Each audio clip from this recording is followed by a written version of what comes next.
Biblical literacy is one of the most missed aspects in our generation. We are dealing with a generation that has no time to sit down and engage in thorough study and intense study of the Word of God. And that is why we are having so many problems in our society. We are having so many false knowledges and heresy and teachings all over the place, because the young people, we as young people, we have not created an adequate time where we get to just shut everything and sit down and engage with the Word of God and find out what God has to say concerning some of these issues that are going on in our lives.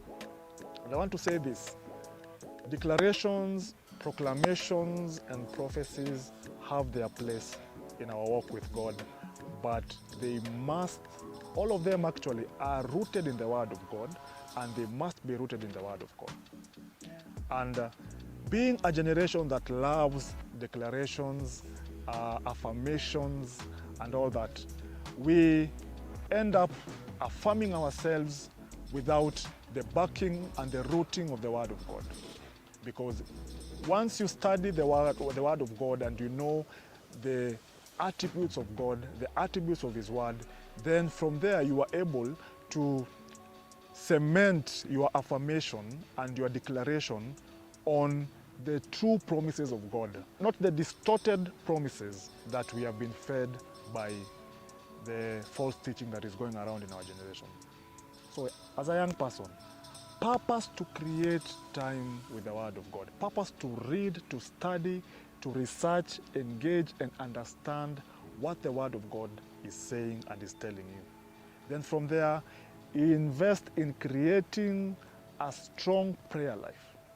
A strong prayer life, because it is through prayer that you get to understand and to get the revelation of what the Word of God is saying. Because the moment you understand the Word of God, then you are able to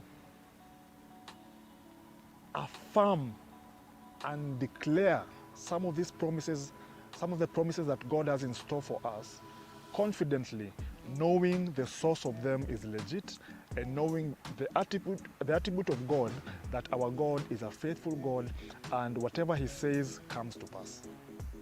So please, read the Bible. Invest time in learning the Word of God and meditating on it day and night. And from there, create a strong prayer life, so that once you merge these two things together, you are able to walk in the knowledge of who God is and how true His Word is.